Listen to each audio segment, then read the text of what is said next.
Um, for Angry Audio, we can talk about something if you want to, but I brought the USB cool connection device, so we could talk about that. What else? And we're gonna need to find guests. And I wish I could just hire a wrangler, to go wrangle guests, because there's all kinds of people here who could be on the show. Sure. But going and getting them at the right time is a problem. I guess I should pop up. Right. Linda Bond. Let's Linda Bond. She's got the megaphone, right? Well, no. Well, yeah, they've got a microphone. I don't know where she's at. Or she's over talking to Chuck. All right, let me go to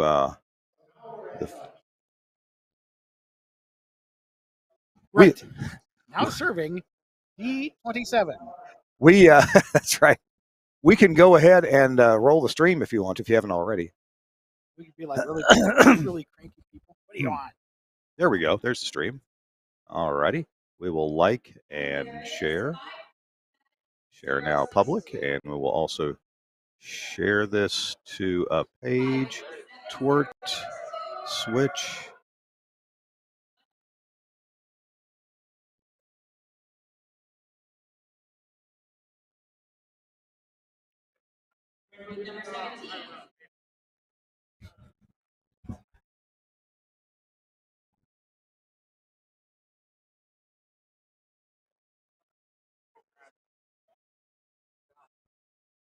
And oh, come on, that's not what I wanted.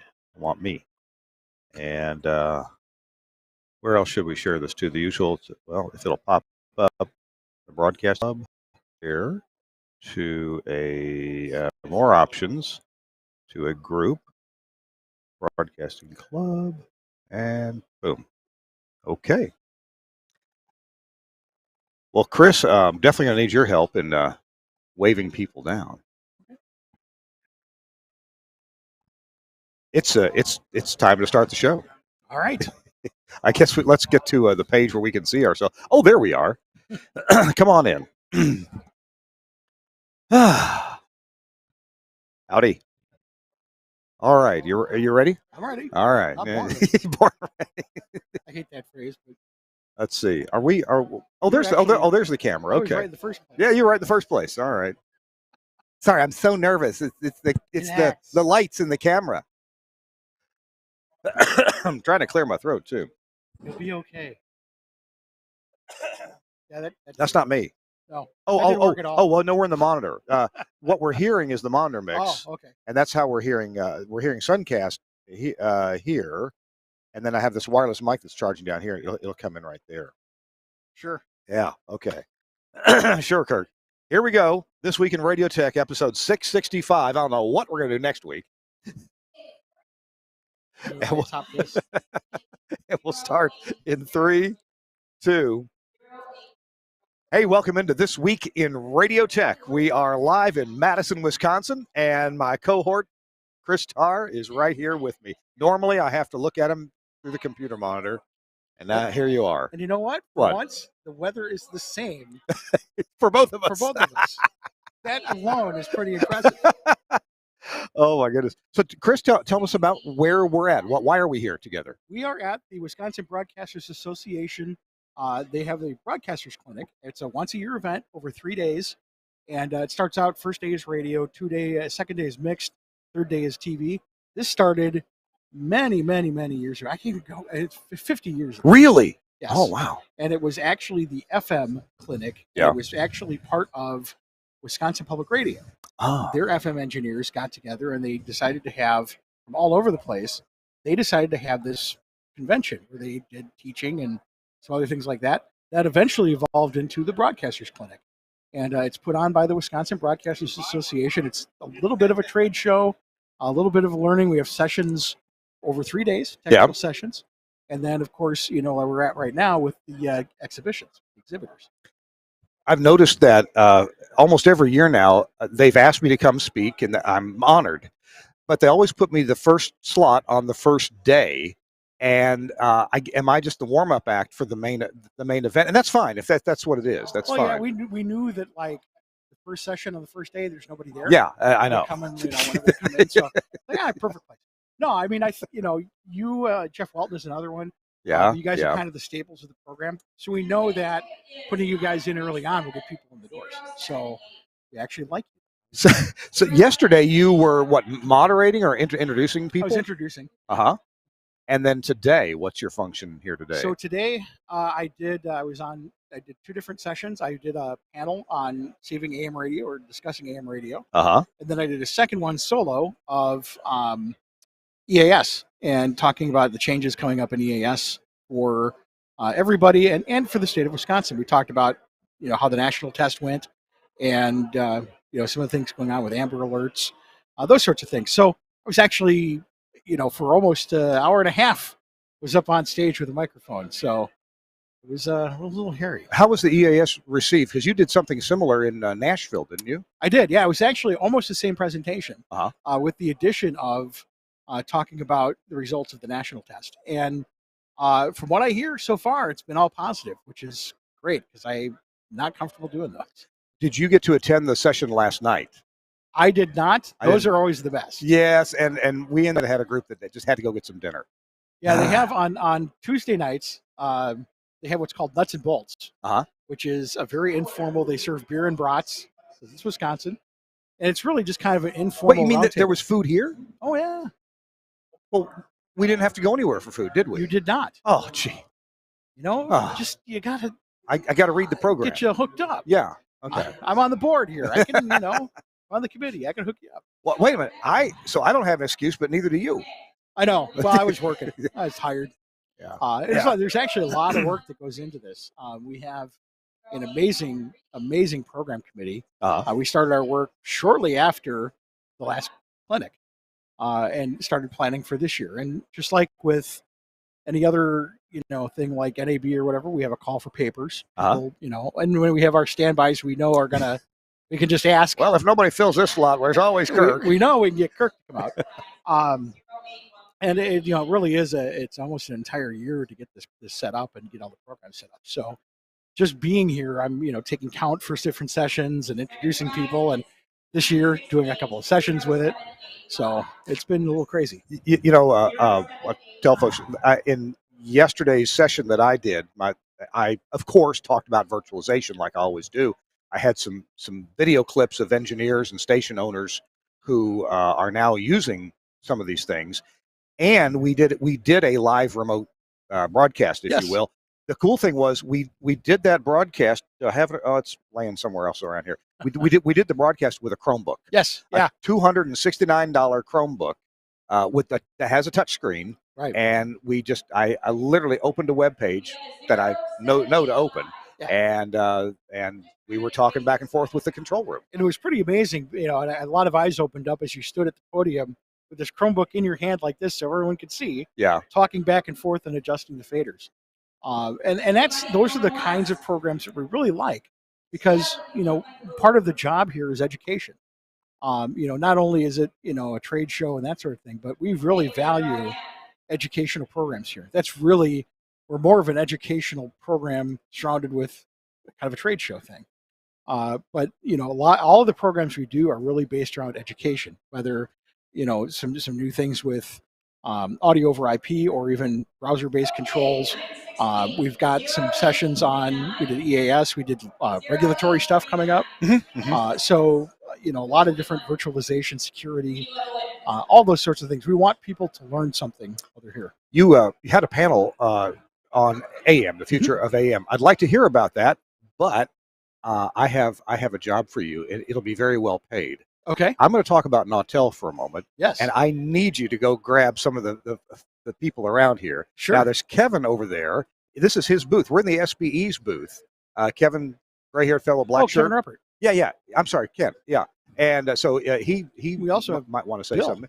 Bill is here. And I was hoping Bill could go wrangle a couple of people, because there was a line over here, and then they saw we weren't started yet. So, hey, Selfie City. All right. So remember to take the headphones off, because I don't have the headphone disconnector with me right now.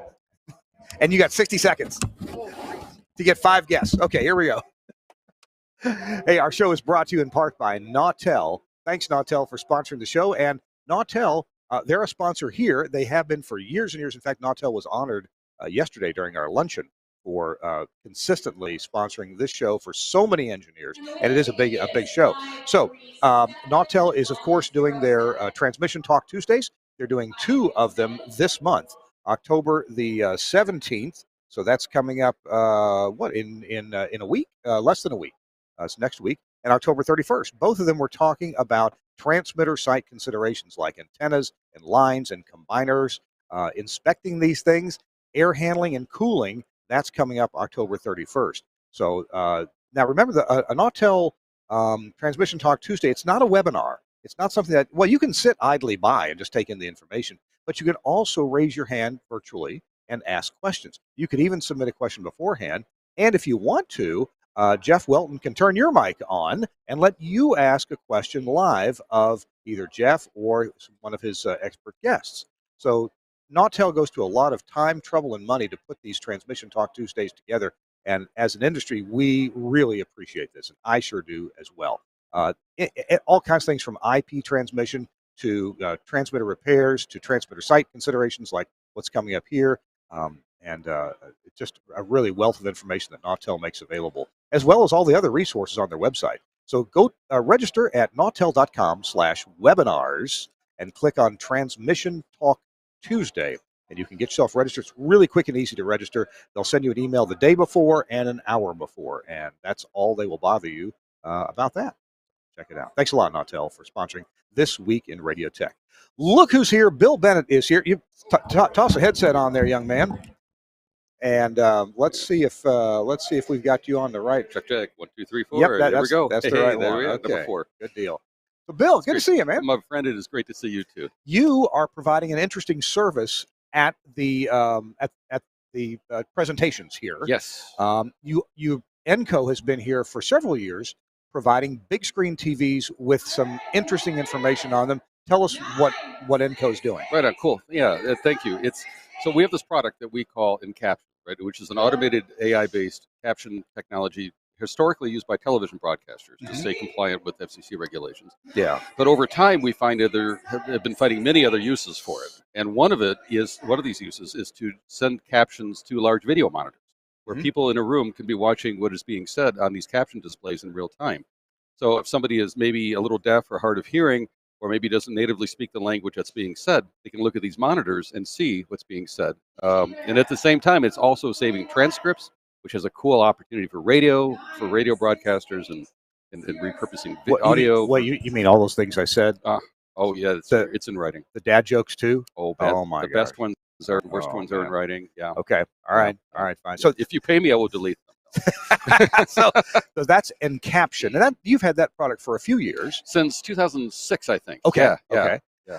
But you're showing something, giving additional functionality at this show. What's that? So a big word I love is repurposing. Yeah. Right? And actually a key word I use in these presentations that, like I gave yesterday, is it's just data. Once you start digitizing audio, speech, and turning into text, you can do all kinds of things with it. There's a radio station in Washington, D.C., WAMU, that use Encaption, the Caption 24/7, their radio program to their website. They have a large deaf and hard of hearing community with Gallaudet University nearby.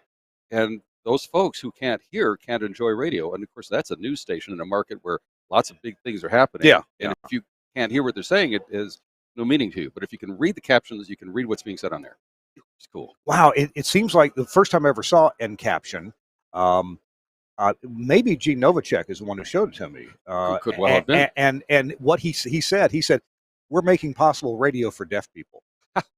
Yes. Yeah. Yes. And this is the continuation and reality of that coming to our, right in front of us. So to translate, did you want to?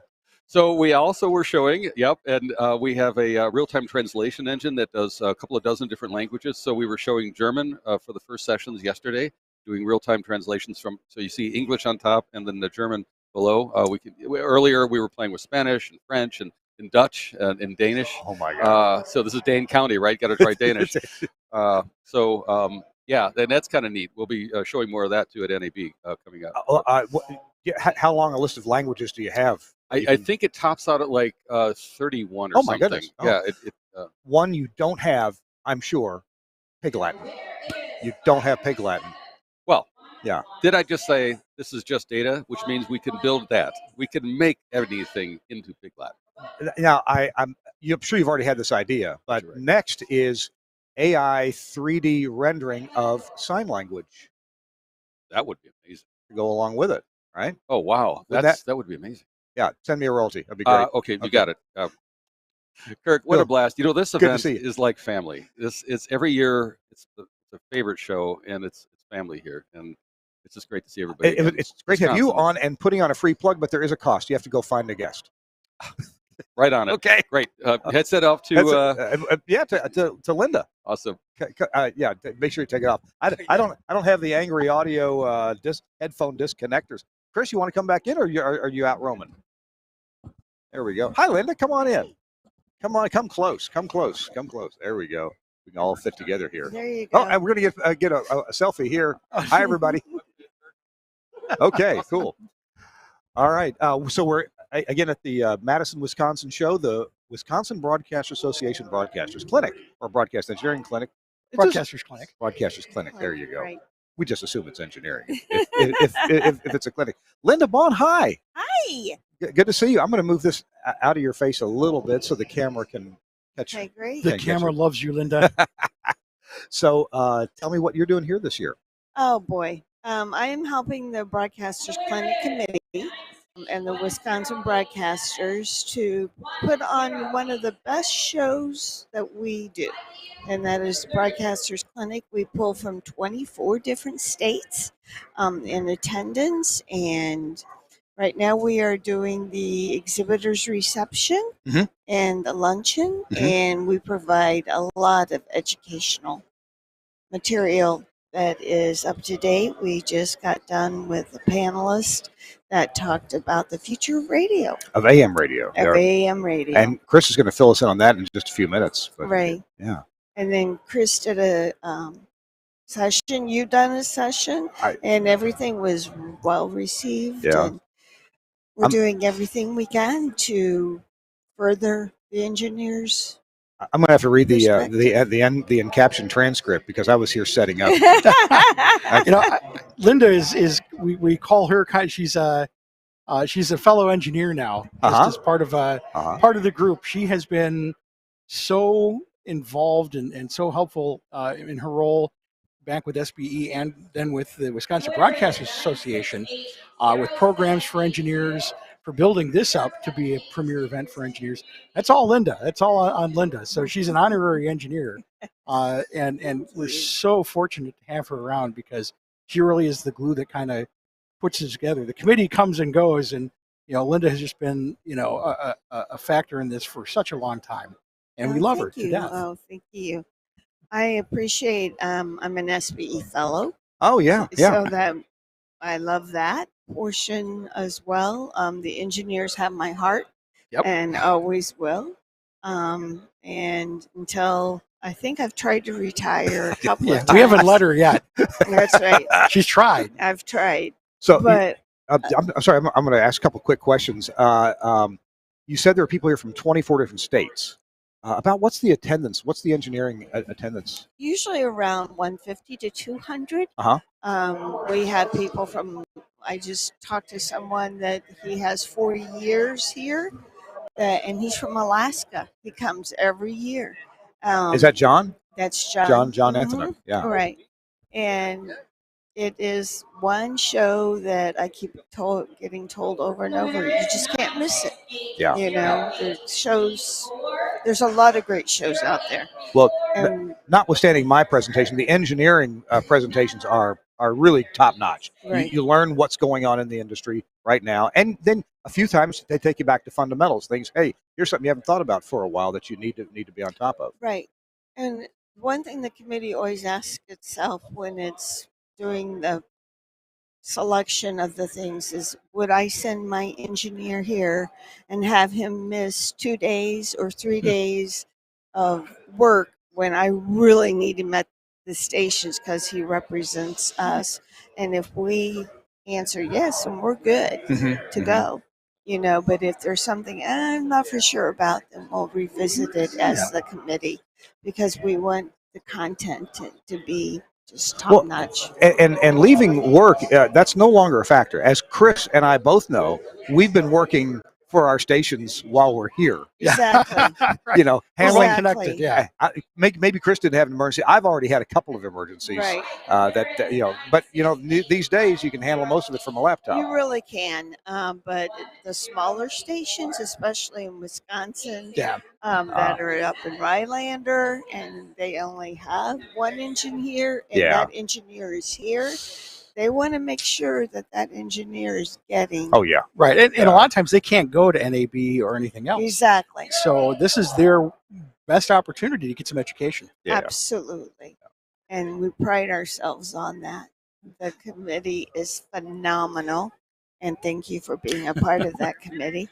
And we have representation committee from Illinois and Wisconsin, of course. Hey, but can it's we? all good. Do you think we could get to Kyle over here on the show? I'm sure we Okay. can. I have to go find him. Yeah, I think if you he's go walking find him. around there. And I will get that. we haven't promoted it yet, but near the end of this show, This Week in Radio Tech, coincides with the end of the lunch period and the exhibitor period here, and there's going to be a giveaway. And not that our TWiRT listeners are eligible because they're not here, but there's going to be a giveaway here, and we're going to try to carry that live. We're going to walk over to Okay, the booth great. where that's going to be held. Perfect. So. You'll have fun, I'm sure. Good deal. Thank you for the Oh, opportunity. thank you, Linda. Thank you, And Linda. thank Appreciate you. it. Thank you. Good to see you. And I'll go get Kyle. Yeah. Okay. And there's Keith. Hey. Yeah, we're ready for Keith. Sure. Oh. Here, hang on one second. Oh, you know. Oh, hi. How you doing, Paul? Good to see you. Yeah, here. Put that on and. Well, hello. Good to see you, Paul McLean, ladies and gentlemen, with Radio World. How are you? I'm good. I'm good. Really good to see you. Were you? Thank you. Good to see you. Were you on a panel here a little while ago? Yes, I've been. I was honored to be asked to moderate two panels today. Okay. One was this morning about the future of AM radio. Okay. Which is obviously there's a lot of interesting things happening in AM radio right now. And then this afternoon at 4:45 we have a panel about artificial intelligence in radio. Yeah. And that's a really sexy, cool topic. It's mind blowing. Isn't that interesting that you're on a panel where a lot of the world thinks AM is going away and may soon be gone, and then you're on a panel that may represent some future. I've got two radio stations that are going with some overnight AI jocks within the next few weeks. Are you? Yeah, we're signed up with the big vendor that's doing this, and just waiting for the automation company to get their import routine set up to accept their tracks. Excellent. Yeah. So were there any hesitations or concerns that you had going into the whole thing that, people should take into consideration? We at my station group, I'm part owner of about 18 stations now, and one of our general managers, Joey Cummings, out in American Samoa, he's been playing with AI voices for a long time. We've got a number of liners that are AI voices, and he does such a great job with music under and swooshes and stuff. You can't tell. They really sound like top-notch VO people. However, we certainly have heard AI voices. The first couple times I heard them, I thought, wow, that's fantastic. And then the third time I heard the same voice, I thought, okay. And the fourth time, I know exactly how he's going to inflect that word and that word and that word. And after a while, you think it reminds you of a drum machine from the 1980s. You could tell it was a drum machine, right? And so then this has been 5-6 years ago when some of this vocalization was beginning. And so we became a little disenamored with the idea, because after hearing it for a while, you could kind of, okay, here's how he's going to say that word, and your brain just said, this is not organic. Right. So I think that has improved an enormous amount, and maybe still has a ways to go, but I'm looking to where I can't tell that from a person. Now, that's let alone from the content part of it. So I hope you're going to be, the people at, is it Futuri? They've been working on content acquisition. Yeah, that's an important part of their chain. And as you allude to, we're putting together multiple technologies here that have been advancing at different paces over several years. And the voice synthesis part is one of the important ones, but it's not what makes it notable to us now. Yeah. It's this combination of tools that allow you to apply, sifting through massive amount of information, doing generative AI creating scripts for those voices to voice, plugging it all together, creating social posts out of it. So it's sort of the string of those functions together. And the various organizations that I've talked to who are doing these things have their own concerns with various pieces of it. One organization will say it's time consuming for us to make sure that it's safe. So that's one of the questions I'll ask our panelists today is how much labor do you have to put in to doing quality control, to creating the guardrails, to programming. And then others will talk about whether the voices are will be sufficiently high quality over extended periods of time. So a lot of broadcasters seem to be using them for very short bits, But these are my perceptions, and I may learn differently today. And a lot of this is changing very quickly. There's just so many ways AI can be used, and that's just the generative AI creative. There's all the other functions in the back end. I had a broadcaster who's here, an engineer who's here at the event today, tell me that his organization, Christian Broadcaster, they get a lot of emails coming in, and some of them are from people who are mentally troubled and are in trouble, like suicidal. Yeah. And so they're using AI to sift through that and identify that kind of a thing right away so that it can get action. So, that's like a back-end business function, but it's important. I'm sorry, my comedy brain just goes wild. I know that there are some Christian broadcasters that take prayer requests. I've known engineers at, for example, K-Love that have been on prayer duty, right? And they take it very seriously, very seriously. And but I think, what happens when prayer becomes AI? Oh, that's going to be a little weird. We won't go there for a long time. Yeah, your imagination kind of takes off. But it's one of the many things that people are talking about. Yeah. But who doesn't love this event? The Broadcasters Clinic is great. The people are great. So it was wonderful of them to invite me to moderate these panels. Absolutely. And what is as editor of Radio World, what kind of articles come out of Radio World regarding an event like this one? Well, that's a good question. A lot of times the value for us will be in previewing it to make sure that people are aware of what's coming up. And there's a whole season right now. We're sort of in the middle or coming to the end of the fall season where there's a whole bunch of shows in August and September and October, and folks like yourself are just going boom, boom, from one to the X. And we want to make sure that people know what's going to be there. I attend the sessions, I walk in the exhibits, and I look for story ideas. I look for themes that we should be covering. I look for people to profile. I'm always asking exhibitors themselves or engineers themselves, are you involved in any projects that we could turn into a story or to feature in our next ebook about new studios or about trends in AOIP, these kind of things that are important themes. And so I love being able to show real world instances of recent applications. And so these shows can give me those ideas. Good deal. Good deal. Well, thanks so much, Paul, for stopping by. I appreciate it. Pleasure to see you. Thanks for all you do, and keep up the good work. I look forward to my Radio World in the mailbox in a couple of weeks or so, and there it is. Well, you guys have been an important partner, meaning Telos Alliance, to us, and I appreciate everything that they do. But yourself as well. I know how hard you work, so keep up the good work, all right? Thank you, Paul. Let's see. We've got Chris Tarr is out finding some folks. I got to do. I'm sorry. You are? Oh, I thought that wasn't until 1:20. Is it now? Oh, 1:15 in there. Gotcha. All right. Well, tell you what then. We're going to tell you what.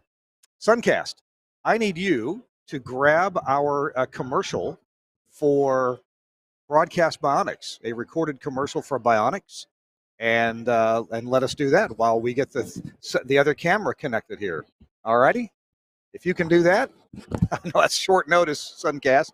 We're going to go follow the grand prize giveaway in just a minute, so stand by, and now we'll see this from Broadcast Bionics. We'll be right back. Welcome to the Bionic Studio.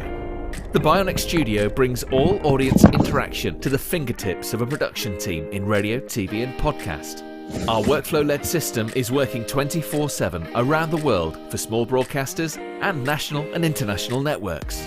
Our telephony module, Bionic Talk Show, allows cost-effective centralization, remote operation, scalability, and resilience across an entire network of stations, but at the same time is used in single-studio self-op environments. Social media curation and activity is now considered a broadcast critical part of programming. Bionic Social means the studio isn't overwhelmed with a wall of interaction from an ever-growing number of social platforms. We combine SMS, MMS and email together with a speech-to-text service for listeners using smart speakers. We enable studio teams to curate, filter and display all platforms in one place and post text, images and video content to multiple platforms in one operation.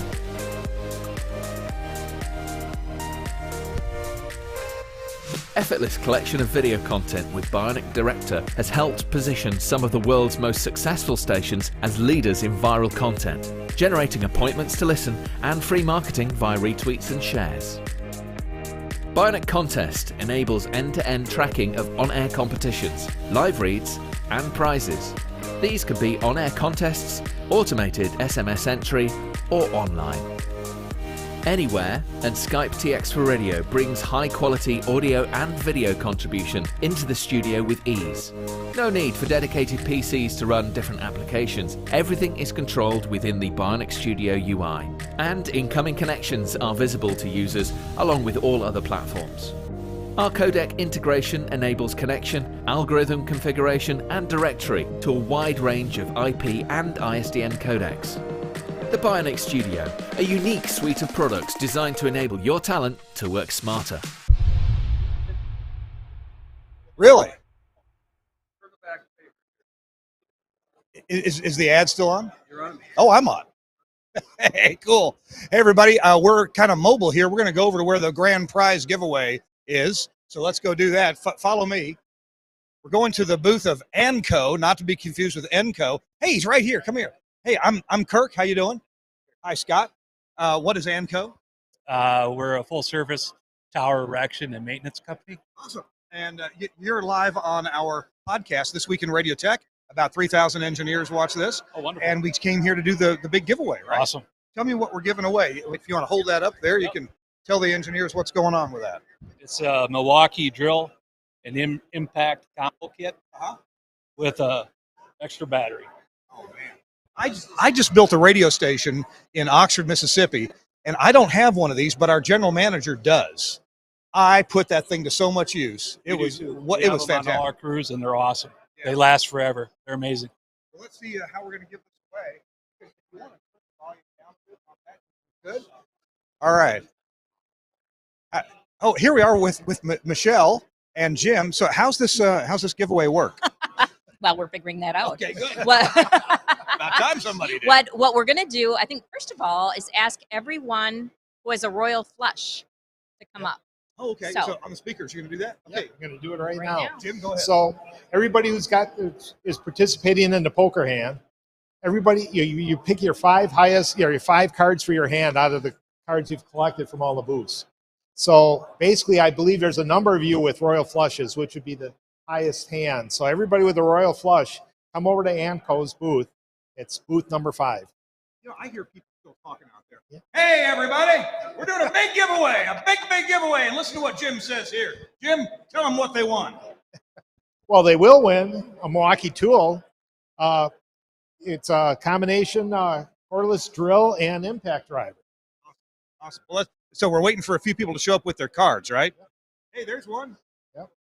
So we'll give them like 2 more minutes or so. And here we got more people coming. Look at this. Everybody with royal flushes. Royal flushes. How did people get these cards, Jim? Well, they stopped by every booth. Yeah. Everybody was given a deck of cards, and they were picking up cards, visiting the exhibitors, and picking up cards and collecting. All right. Got 1, 2, 3, 4, 5 royal flushes. Royal flush. So far, we're up to 5 royal flushes. Anybody else?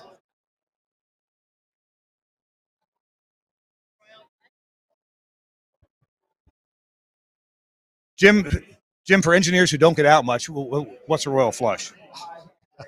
I'm not sure. I'm not sure. Michelle, do you know what a royal flush is? Okay. We have a few engineers don't. Oh my goodness, that looks important. What's a royal flush? It's 5 in a row, top 5 cards. 10, Jack, Queen, King, Ace. and same suit. Yeah, it's of the same suit. Okay, well there you go. All right, that's not the only royal flush here, though, right? We got a few. Okay. Not the only one. All righty. Okay. with the diamonds. Wow. Wow. The Joker doesn't is count. wild. We were told. Joker Oh. is wild. The Jokers are not wild. Uh-oh. Good try though, Bob. Leave it to Bob.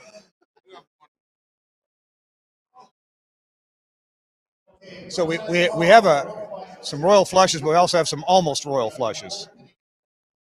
So all right.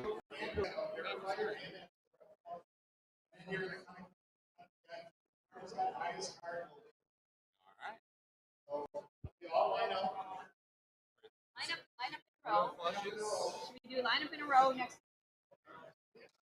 All right. Let's go over here to where the action is. All right. I'll take your hand. Go ahead, cut the deck and take a card. All right. Six of hearts. Six of hearts. Six of hearts.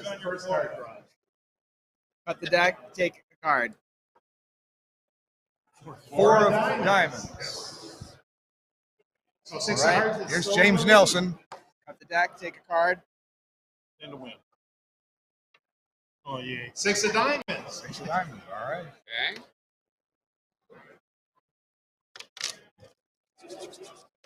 Cut the deck, take a card. Oh, Queen of Spades. Queen of spades. Queen of spades. That's the high card to beat right now. All right, cut the deck, take a card. Let me think about that one. Oh, Jack of Jack of diamonds. diamonds. Sorry. Go ahead, cut the deck and take a card. Come on, Will. Oh, three of hearts. Three of hearts. All right, cut the deck, take a card. Oh, Jack of clubs. Jack of clubs. Close. Go ahead, cut it and take a card. Eight of Yeah, you can take diamonds. it. Eight of diamonds. And finally, Richard. Got your hand? Huh? You got Cards. your- Oh, he's got it right there. All right, let me see your royal flush. Oh, I don't have that. Oh, You gotta okay. print that? Yeah. This is just people who got royal flushes. All right. Anyone else with a royal flush? All right. Okay, whoever's got the high card then. Oh my goodness. Peter Winner. Allen. Peter Allen. Congratulations. Thank you. So you guys, this is the first time we've done this. Yeah. Yeah. It was.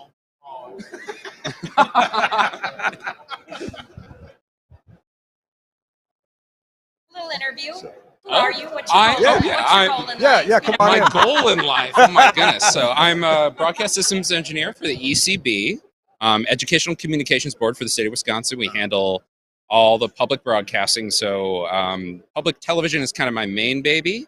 But then I also just got promoted into broadcast IT department. So I'm also doing radio, no weather, emergency alert system for the state as well. I also have a radio show on WORT in town for a music show. Do a lot of their live band stuff there.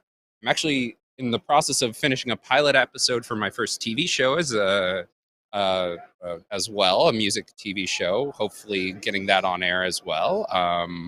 I play music. I do all sorts of stuff. So yeah, It sounds like a lot of screwing around. So the Milwaukee drill will help you out. yes, I could, and I just bought a house, my first house. So that there you go. will be very, very helpful for all the work I will be needing. So, thank you. Anything? All right.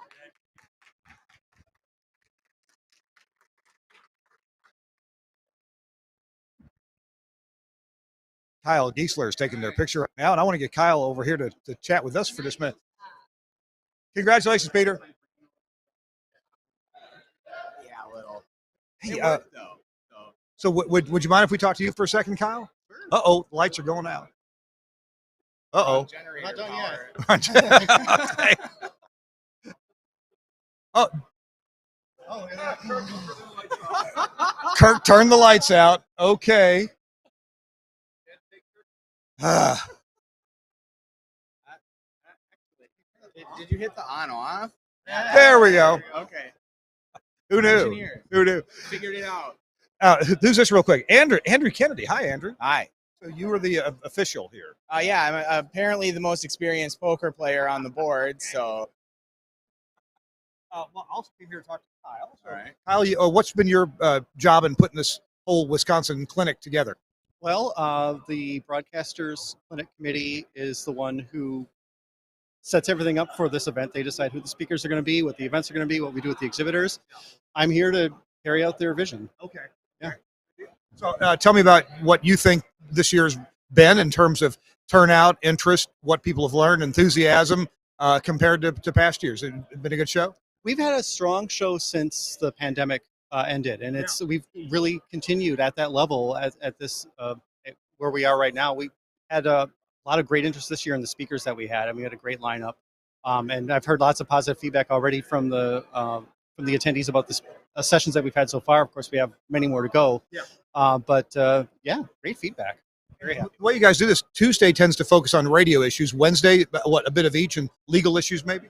Yeah, so Wednesday is mostly issues that apply to all broadcasters. Yeah. So they can be TV, they can be radio, but they tend to be topics that are relevant to whoever you might be in broadcasting. And then Thursday, tomorrow, the final day, is more TV focused. Exactly, precisely. Yep. Kyle, thank you very much. I really appreciate your hard work and Michelle's hard work putting this whole thing together.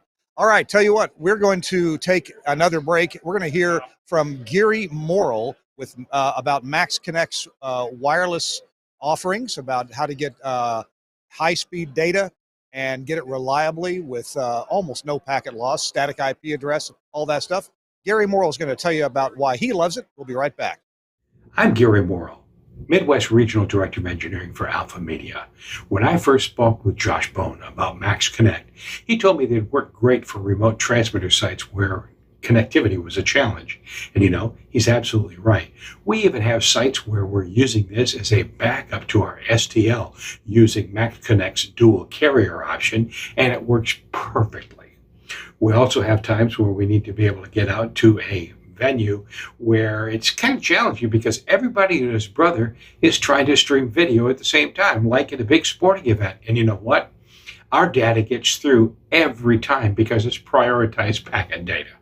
It works for us. It'll work for you. Max Connect. Check it out. I'm Gary Morrill, Midwest. Hey, we're back. All right. Hey, I'm just back to adjusting the controls so we can hear what we're doing here. And we get to turn a couple more things up here. All right, there we go. So here we are. The fun of producing a live show, kind of by yourself at this end with Suncast running the controls. Hey, Bill, I'll tell you what. You can, if you want to, take this camera around, and if you want to just walk the floor, that would be awesome if you want to do that. Okay. And and I can't see the preview. Oh wait, we could. Suncast could double box this, and we could see you walking around. And is your audio active on this? Suncast, do you have audio from that iPhone? Yeah. I think yeah. Okay. So tell you what, you're the roving reporter. Just go show us what's going on here. Bill Bennett, he's awesome. I really appreciate all of his help. I don't know where Chris Tarr got off to. My goodness. Hey, so when engineers all get together here and look at we see presentations on the issues of the day. That's a really, really helpful thing. More than helpful. I mean, it's essential that engineers continue to educate themselves on what's going on. I was just looking here at this morning. Let me scroll to it here. They already had that future of AM radio, and if we can get Chris Tarr back over here. Hey, Dan. Hey, if you see Chris Tarr, send him back over here. Thanks. He's hard to miss. There he is. Well, good. I couldn't see you. You were behind the lights. Chris, I really want to. Oh, and Bill Bennett is off walking around. There we go. First time with headphones, everybody? Yeah, well, they're new to me. We're going to get together on one half of the box, so we'll kind of cozy up here. Oh, let's see. You're going the wrong way. Well, where's me? Oh, okay. Let's dance. I do that a lot. Well, in the left pane, you can see Bill Bennett walking around, and Suncast, if the frame rate just gets too bad there, then yeah, I can probably drop it.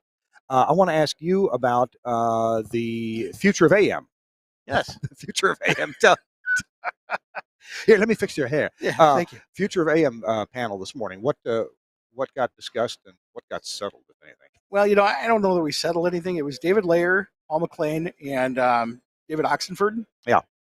And myself. And really, it was discussing some of the proposed rules for automakers to include AM radio in their cars. Yeah. It started out kind of as a policy debate, and then I got off tangent a little bit, which actually kind of worked out. I used the phrase "stepping on rakes."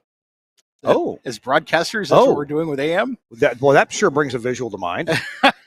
It's like, we can't get out of our own way. Yeah. Part of the reason that AM, we're having to fight to keep AM in the cars, because the regulatory stuff is, EAS and emergency alerting, which, it's all good. But, if I use the phrase, everybody sits around and says, oh, it's just the AM. Everybody at the station. Oh, is there silence? Oh, it's just the AM. Don't worry about it. You're off the air. It's just the AM. Don't worry about it. And that seems to be a prevailing attitude. And then I used the story about an AM that we had in lacrosse, that when I bought it, it was like a mishmash of satellite talk programming. I had an MW1 transmitter that barely worked, old processing that had a buzz in it. It had an old PCL 505 STL on it. It was just a mess. Sure. I replaced everything. Transmitter, processing, STL, everything. We put a music format on it. And within one book, it showed up in the ratings. And so, it proves that if you pay attention to the quality of the work and the quality of the programming, AM is still absolutely viable. There's a lot of markets where AM is still in the top 10, top 5. So the problem is, though, is a lot of times we just look at the AM as being something, a throwaway. We pay more attention to our streams than we do AMs in a lot of cases. So, the kind of consensus was, we need to get other people taking AM seriously, but we've got to start taking it seriously ourselves and stop stepping on brakes every time we go to do something. You kind of make me think of when we add more outlets to what we do, podcasts, on-demand stuff, snippets on social media, sure, streams. Almost everybody's streaming now, and finally, and you don't have to drop something or forget something else or deprecate something just because the new shiny toy is available. And yet that's kind of the natural thing to do. It is. We're focused on streams now, so we're not going to focus. We're not going to remember our AM. And you could do both, and that's the thing is people forget you don't have to choose. Yeah. You can do it all. And with AM, we've kind of just decided that nobody cares about it. And if we don't care about it, nobody else is going to care about it. Sure. And so we're asking the government to care about it, yet we're not taking a moment to step up and do it. So, that was really kind of what I was pushing today was, we have to step up and care, and we have to step up and show the world that it's important to us, and then it'll become important to everybody else. I also mentioned how, AM revitalization has been more of an AM owner revitalization than an AM band revitalization. Interesting. Yeah. We have a case in the state here where we had a 25 kilowatt AM drop 2 of its towers and go to 250 watts because they had a translator. So how does that help? Yeah. It certainly helps the owner, make a viable business, which is important. I'm not taking that away at all. Sure. But here we're saying, well, AM is important in an emergency. AM is important because everybody can receive it. AM is this and that. Oh, and by the way, I'm dropping my power to 10%, and because I don't care, I've got this FM translator now. So that again goes back to we as an industry need to take that more seriously. Wow, it's tough for owners now. And speaking of a station that had to decide, do we maintain our 3-tower array or do we go to a single tower?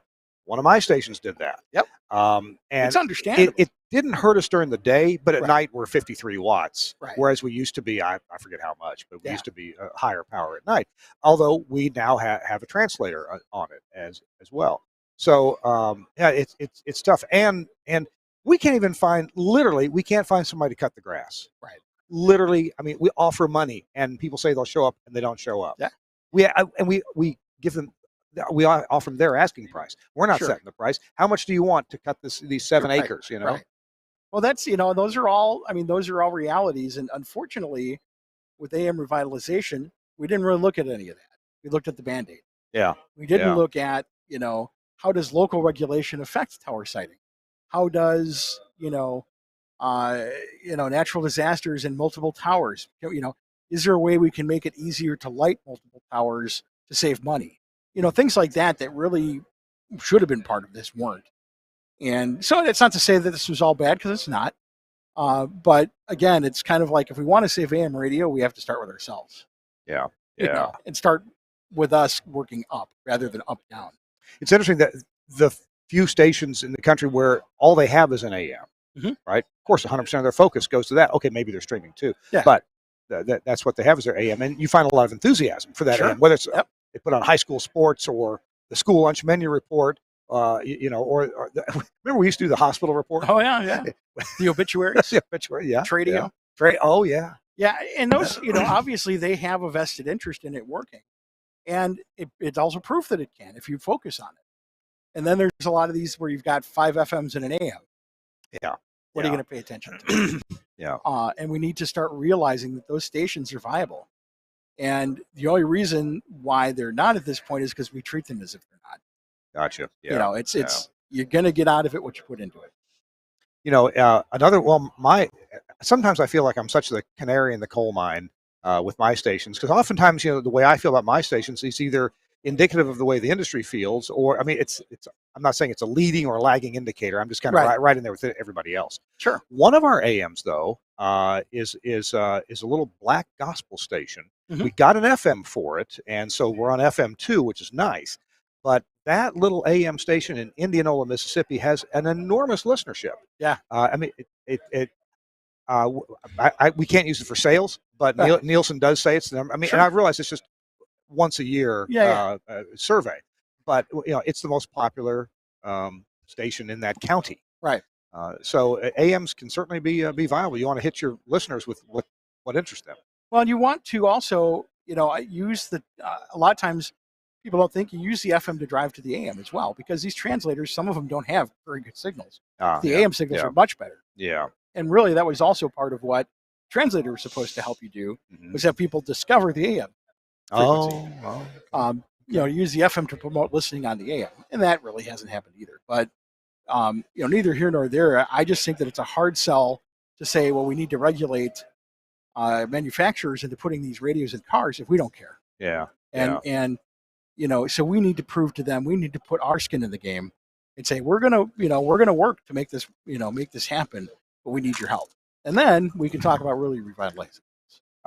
We got a couple more things to talk about, but I want you, if you don't mind, to chat about this USB analog audio gizmo. Oh, this thing is fantastic. And I'll let you take full center stage there, because in fact, I need to go grab somebody, and I'll be right back. All right, you go grab somebody. He was here and he left. So all right. Well, I am going to talk about the Angry Audio USB analog audio gizmo.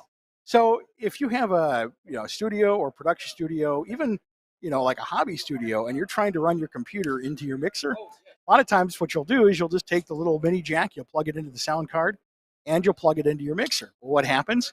A lot of times you get a whine, and what that is that's the clock frequency of the CPU getting into the audio, creating that whine. Or you'll get a buzz because of lack of isolation, all those sorts of things.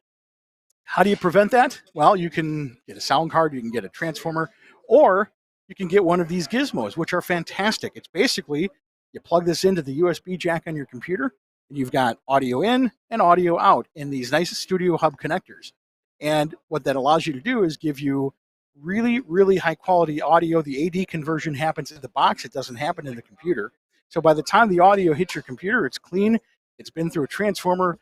All of the noise is taken out of it, and it just works. And it looks like an audio card to your computer. So you can use it for, again, broadcasting. You can use it for streaming if you're into that. Maybe you have a home studio that you want to do production in. This is the gizmo, and you can see where it says stop the whining. And what that whining is, like I mentioned, the whining is the clock frequency of the CPU getting into the audio.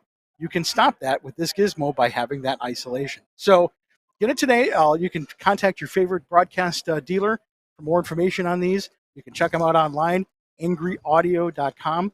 When these problems come up, you say you get solved when you get angry. One thing I like about that, other than the extremely clean audio, it comes with the cables.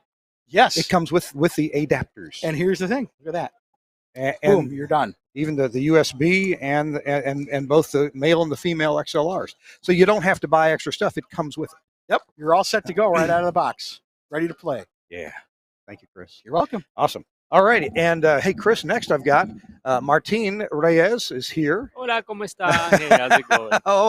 ¿Cómo estás, Kurt? Muy bien, muy bien. Bien, bien, Hey, un tú? placer. Bien, bien, gracias. Yeah, okay. ¿Cómo está tu esposa? Yeah, man, it's too fast, man. Too fast. I'm still learning. I've been saying some things to my wife that she doesn't like too much. Maybe tell me where I'm going wrong. This is Martin Reyes. See, we can move which way? That way? Yeah, we can move this way. Okay, good. That's why I'm in the middle of the camera. There you go. So, and Martin works with Broadcasters General Store, and you obviously you speak English, but if you engineers have customers or you need you yourself speak Spanish, there you go. Martin is there. Yeah, si hablas español, you speak Spanish, I'll do my best to assist you. So you know Spanglish. I speak Spanglish. There it is. You've met my wife, yes. Carmen, and I've been trying to learn Spanish for her. I learned the most important phrase is "Lo siento, cariño, es mi culpa." Right? And your wife is very smart for teaching you how to say well, that. I learned it myself. My wife is. I know Spanish, and I can't even say that to my wife. What did I just say? I'm sorry. You are right. You're right. Yes, it's my fault. Yeah, it's my fault. Now, but there's another phrase I've been saying to her that she doesn't like so much. And what's that? Cariño, tú eres mi reina del pantano sucio, and she doesn't like that. Why not? Well, tell me. No, tell me what I said. You tell me what you think you said. I think I'm saying, sweetheart, you are the queen of my dirty swamp, or you're my dirty swamp queen. Right. And she doesn't like that. I'm gonna try that with my wife tonight. See what she tells me. Well, I have an excuse. I can feign. I didn't know what I was saying, sweetheart. I'm sorry. Now, let me ask you this. Yeah. If you're learning Spanish. Yeah. Are you picking up naughty words a lot quicker? I'm trying not to pay attention to those. Okay. Yeah. Because somehow non-speaking Spanish people learn that quick. Well, it's fun. It's fun to learn naughty words. I try to take clean words and put them together in ways that are undesirable. Like, tú eres mi reina del pantano sucio. You're my dirty swamp queen, or queen of the dirty swamp. Okay. Okay. Yes. Talk to me a bit about what is popular at BGS. What do you guys tend to be? What are engineers buying these days? What's on their mind? What kind of Altus right now. Altus consoles? Altus is we're getting calls for Altus. They want to know why is this different than me being in the studio with my studio setup. So in case you haven't been paying attention, this is a software audio console that you control using a browser. Literally, you don't have to run an app. You don't have to have one computer or another. You can run it, on a tablet, a phone. Best to run it on a laptop with a touchscreen or a computer with a touchscreen, but you can run it with a mouse if you need to. You could literally just on airtime, get up from your bed, turn on the laptop, hot out that fader, and you're on air. How do you know that's not what I do anyway? Or if something happens, long trip, hey, long dinner, and all of a sudden you got Altus in your bathroom and nobody knows. So there is interest in virtualizing, and are people looking at that because of convenience, or maybe they think it's cheaper? What do they? It's because you don't have to be in a big studio. You don't have to be in a big building with Yeah. a lot of stations. You can literally just your kitchen dining table. You have your 3 tablets, and you're running your show. And to me, it's like if you're flying here in a private jet, you could actually just run your show. Well, there's more to it. But the reality of that is just like, you mean to tell me I don't have to spend all this for a studio setup? Right. I could just a lot of people look at any of these software or these browser controlled broadcast functions, and they imagine that the mixing is going on there in the laptop. and it's not. It's not. So the bandwidth required to the device, to your laptop, to your computer home, the bandwidth is I'm not saying it's extremely minimal. You typically there's audio going back and forth for monitoring and for your contribution audio. And this is Opus audio. It's WebRTC, so it can be 32, 64, 128 kilobits per second. I think there's an option for 320 kilobits. So you need to have an internet connection that would at least support a phone call or a Zoom meeting or Google Meet. You need to have at least a modicum of bandwidth, but it doesn't have to be multiple megabytes of bandwidth. You're not actually moving Livewire or Dante or anything like that over your internet connection. Yeah, and I'm coming from analog, and doing the transition to this, I'm thinking about the Hispanic market. That there's a lot of people, engineers, that don't know that this is there. And again, si ustedes no saben, quieren más información de esto, I'm learning from Kirk, so I can tell you that to me, this is like, oh my God, I wish this was available, 10, 15 years ago when I was in radio. So, Martine, we're gonna take one more quick break. Okay. And if you wouldn't mind, I appreciate you coming by. I've got to do a quick break here for Broadcast General Store. But if you wouldn't mind, if you would go grab one of your colleagues or somebody along the way and shoot them over here, we'll get a final word from somebody. Okay. Jim Armstrong, Paul Kriegler, anybody around there. All right, okay? will do. Thanks so much, man. Appreciate it. Hey, and our show is brought to you in part by Broadcasters General Store. And one of the lines that they carry, and I appreciate Martine talking about the Axia Altus, but they also carry the Broadcast Tools product line. And if you ever use Broadcast Tools, and I have for close to 30 years, I suppose, from back in the early days of their satellite switchers. Well, now they have the Audio Sentinel Web RJ. What that is, that's a Broadcast Tools next generation web-enabled 2-channel stereo silence and phase monitor. It has an integrated, transparent 2x1 switcher. So if something goes wrong, your silence sensor can make the switch for you right there. That's pretty cool. It's designed to monitor 2 analog audio sources, one primary and a backup source. And when silence is detected on the primary input, it can automatically switch to the backup input with mechanical latched relays. So even if the power dies, it will keep going. Hey, Jim just showed up. Jim, I'm doing an ad for BGS. Ah, okay. And we're talking about the Broadcast Tools Audio Sentinel Web RJ. Okay. You've dealt with silence sensors for a long time. And then you've also dealt with a switcher that could switch, from one audio source to another, maybe to put you back on the air if your main died. The Audio Sentinel Web RJ is pretty cool because it's both in one. It has a silence sensor, but it has 2 inputs and 1 output. So it will switch for you when it. So That's neat. You don't have to put the logic together or go hit a button yourself or tell the disc jockey to go push a button. It automatically monitors and does the switch for you. Is that too loud or too soft? It was a little loud. Okay, I'll turn it down right here for you. How about that? All right. All right, Thanks. good deal. Yeah, it was a little loud. What? Well, I just didn't want to swallow the mic there. There you go. Popping the peas. And it's also accessible by an internet connection, so you can browse right into it in order to check out how it's doing. You can set some of the parameters for it. If power is lost, no problem. You don't go off the air. It simply stays with the last selected channel. As I said, it's a mechanical latched relay that keeps it on whatever it was on last. Power comes back on, it stays the same. Unless audio's gone away, then it switches to the other one. It has pluggable screw terminal blocks and an RJ45 jack for audio. It's fully RFI proof.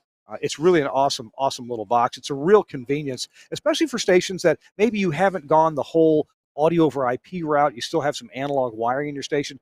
This one device will handle a problem that has plagued a lot of radio stations. Your main audio goes away. You want to switch to backup audio. This monitors and switches both in the same box. It's the Audio Sentinel Web RJ from Broadcast Tools. Get it from Broadcasters General Store at BGS. They are open for business all the time. Right now, you can call them at 352-622-7700. That's 352-622-7700. It's on their website. And the website is bgs.cc. And hey, if you speak Spanish, ask for Martine. He'll talk your language. Hey, man, how are you? Good. How you doing? This is my colleague, Jim Armstrong. Nice to see you. Good to see you. So tell me about this show. What is this? You see a lot of people? Yeah, this is always a great show. It's the Midwest version. I kind of call it a TAB, right? So Yeah. Texas Association of Broadcasters is a real big show for broadcast engineering, and this kind of is too. I don't know whether it's centrally. They're both centrally located. So if you're looking at the map of the U.S., they're really just in the same north and south of each other. Yeah. But it's a great event. Always love coming up here to Wisconsin and seeing folks and getting out there, because you see a lot of people you don't normally see at the bigger shows. Or if I come to town, I might not see some of these people. They specifically say. So it's nice to see them and get together and just kind of, get to know what they're up to and show them new stuff. Linda Bond was on a little while ago, and she Yeah. mentioned that plenty of engineers here don't get funding to go to NAB. No, So no. this is their show. If you think about it, back to the early days when CBS radio kind of stopped sending guys to NAB. That was a big doing for us, because we sat there and said, well, geez, oh no, what are we going to do? These engineers are not coming. Some of them come in their own dime, and Yeah, some don't. yeah. And you get the bigger guys. Here, a smaller show like this, you're going to get those guys. And that's really what we want to do, is we want to reach as many people as possible. So the WBA is a great organization, and they do a lot of work. This is not just thrown together. Right? Linda Bond and her team go through a lot to make this all happen. Oh, yeah. Yeah. It's a great event. Yeah. We got to talk to Kyle Giesler and Linda Yep. Bond. Hey, this afternoon they got a couple sessions. I don't know if you're packing up and leaving, but I'm going to be here for this the future of AI in radio. That'll be a little interesting. Yeah. I don't know, man. As a former on-air guy, Yeah, I know. Well, and speaking of former on air, we're going to back away from the camera. So, Yep. Jim, look back over here. I have destroyed more of these against a wall. What now? For those who don't know, what are these? These are carts. Carts. Cartridges. Yeah. 8-track tapes. No, not quite, but similar in technology. So It's an endless loop of tape. Yep.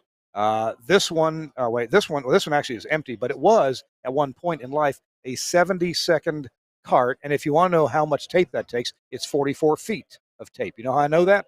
Because it says that right there on the back. Yeah. And what's your? I've got a 70 second. Oh, Yep. 43.8 Yep. feet. Okay. So when I was my first real job, aside from being small market radio, I got a job at WEEI in Boston, and I was an all news station. I was a news editor. Oh, Basically, okay. I ripped off all the audio from AP, UPI, CBS, whatever came in, and carted it up. That was what we did. So I would start my morning at 4 a.m. And I'd run through the station as fast as I could, and I would stack these up as high as I could, and I would walk like this with 2 rows of carts to get back to my studio where I had a bulk eraser. And then you had your bulk, which was a belt. Oh, yours was a belt style. Yeah, belt Okay. style. So I would sat there, and I had a routine where I would drop it, and boom, boom, and you'd lay it was almost like Lucy. Yeah. Lucy Ball. Lucy Arnaz, Lucille Ball. When Yeah. they're doing the candy. Yeah. bit. Yeah. And yeah. it was, if you got met, somebody distracted you for a second, it was a mess of carts. It's like the pizza oven at Sam's Club, except it's a lot faster. Yeah, exactly. Hey, exactly. Tell you what. Remember, you're tethered. There's a little that tiny reel-to-reel tape recorder back there. I'll hold your headphones for a sec. Would you grab it? One more thing to show you. This is so cool. We appreciate SBE for letting us use their booth here. This is awesome. Here, put that back on. And now, check out this little reel-to-reel tape machine. All right, it's an Iowa brand. And Jim, press the play button right there. Look at that. It runs. Oh, man. Now, when you see this running, what do you think of? I think of all those movies that they had some secret recorder device hidden somewhere that wasn't a standard cassette deck. It's like a spy movie. To me, that looks like a spy device. What? Now, but there was a show on every week that had that. Mission Impossible? Yes, Mission Impossible. And so you think of that dun dun dun dun dun dun, dun. And your mission, Jim, should you decide to accept it, blah blah blah blah blah. This tape will what? Self-destruct in 30 seconds. I thought it was 5 seconds. 5 seconds. Whatever. And smoke would come out. Yeah. So the story goes. Yeah. I'm going to go back to childhood. So I was born in 65. So that show was 66, 67-ish. I was old enough that I would be in my crib and the audio, the sound, the soundtrack would start, dun dun, and I would be standing there, and I would get out of the crib. My parents tell me to go in there just to listen to that song, and they'd have to pick me up and put me back in bed. So, Mission Impossible. Lalo Schifrin. Exactly, Lalo Schifrin, and that song was one of the first people ever heard that was written in 5/4 time. Now, also Dave Brubeck's song "Take Five" is 5/4 time, but that theme song right there, I was told, I'm not a musician myself, but it's also in 5/4 time. Isn't that cool? That's very cool. All right. Yeah, it looks very spy-like, doesn't it? Government secret. Well, now it's kind of big, but it is cool, and all the memories that bring back. Jim, thank you so much, man. Sorry, I got to go tear down. Yeah, and then I got to head back to Cleveland. So, could Kenneth come say howdy for 1 second? We want to thank him on air. Thank you, Jim. Right, appreciate it. Kevin Rupert, how are you? Oh, I'm fine. Yeah, good. You having a good show here? Are you too tall for my camera? No. Okay, all right. Well, I've been thanking SBE for letting us use your booth. Tell me a little bit about is this national or local This is, chapter? well, it's statewide, basically. Statewide, So I okay. represent Chapter 24 here in Madison because we're the local chapter. We kind of take care of the booth at the Broadcasters Clinic, and the clinic is nice enough to let us have this booth here. Basically, we just bring some stuff to try to get people, when they walk by, to say hi and have something to look at and talk about. We sure did. Yeah, we played that thing. It actually does run. Yep. So it was like, good morning, Mr. Phelps, when you see the thing running. And we over the years, we collected a lot of NAB carts. One of them, the 31-minute cart back there, is actually something we used at our campus radio station when I was a student here at the UW. So it has a long history. So we just brought the stuff out here to have something to see. And when people pass by, they say, oh, I remember that, or wow, that was a real headache, that kind of thing. So we remember the history of tape. I wish we ought to do a whole show on this sometime, but we're out of time right now. Kevin, thank you so much for letting us be here in your booth and giving us some electricity. I want to thank the hotel and Wisconsin Broadcasters for the great Wi-Fi and the great hospitality. We got to go. We're going to have a great show for you again next week, so hope you'll be with us. I'm Kirk Harnack, and for Chris Tarr, we'll see you next week on This Week in Radio